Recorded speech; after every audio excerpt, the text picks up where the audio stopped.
મિત્રો, સરકાર હવે રેશનમાં અનાજ ઉપાડવાની સિસ્ટમમાં બદલાવ કરવા જઈ રહી છે. તમે હવે પોતાના ફોનમાં પોતાનો QR કોડ સ્કેન કરાવી અને અનાજ મેળવી શકો છો. તમારે રેશન કાર્ડ લઈ જવાની પણ જરૂર પડશે નહીં. આ વિડીયોમાં આપણે વાત કરવાના છીએ કે step 1, Google play store app સ્ટોરમાંથી એપ્લિકેશન ડાઉનલોડ કરવાની રહેશે. સ્ટેપ 2, આ PNB ડિજિટલ રૂપીની હોમ સ્ક્રીન છે, જેમાં એન્ટર પર ક્લિક કરવાનું રહેશે. સ્ટેપ 3, રજિસ્ટ્રેશન માટે તમામ બોલીઓ અને શરતોને એક્સેપ્ટ કરવાની રહેશે. સ્ટેપ 4, રજિસ્ટ્રેશન માટેનું પહેલું પગલું સિમ વેરિફિકેશન છે.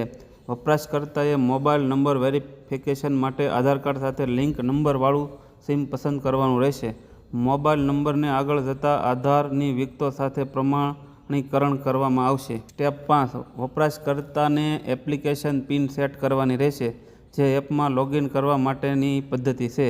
લાભાર્થીના મોબાઈલમાં પાસવર્ડ અથવા બાયોમેટ્રિક હોય તે જ સેટ કરવાનો રહેશે. સ્ટેપ 6, KYC પૂર્ણ કરવા માટે વપરાશકર્તાને તેનું CBDC વોલેટ બતાવવામાં આવશે. સ્ટેપ 7, વોલેટ પિન સેટ કરવો, જે આંકડાકીય અને 6 અંકનો હોય, જે લાભાર્થી યાદ રાખી શકે અને અન્ય કોઈ સાથે શેર ન કરે, જેનો ઉપયોગ ટ્રાન્ઝેક્શન અથવા વોલેટ પુનઃપ્રાપ્તિ સમયે કરવામાં આવશે. સ્ટેપ 8, આધાર પ્રમાણીકરણ કર્યા પછી કનેક્શન પણ ક્લિક કરવાનું રહેશે. સ્ટેપ 9, પ્રમાણીકરણ પદ્ધતિ પસંદ કરો.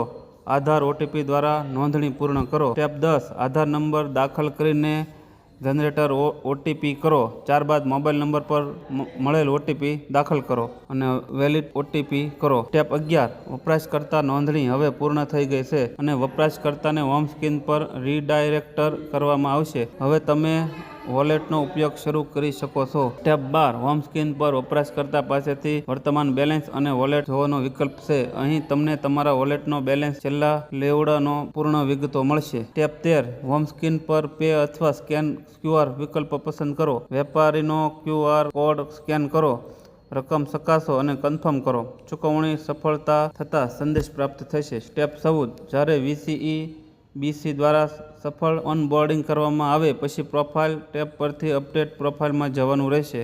પ્રોફાઇલ માહિતી માટે અપડેટ કરીને પ્રોફાઇલ સાચવવી. સચોટ માહિતી અપડેટ કરો, સુરક્ષા અને પારદર્શિતા જાળવો. અને QR કોડ જોવા માટે આ એપની પ્રોફાઇલમાં જવાનું છે. તો પ્રોફાઇલમાં આ રીતનો QR કોડ જોવા મળશે, જે તમારે દુકાનદારને દેખાડવાનો છે અને QR કોડ સ્કેન કરી તમને વસ્તુ મળે છે.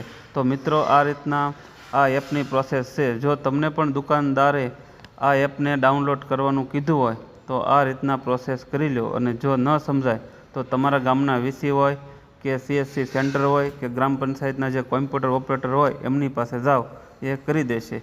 જો તમને આ વિડીયો ગમ્યો હોય તો લાઈક કરો અને શેર કરો. જય હિન્દ, જય ભારત.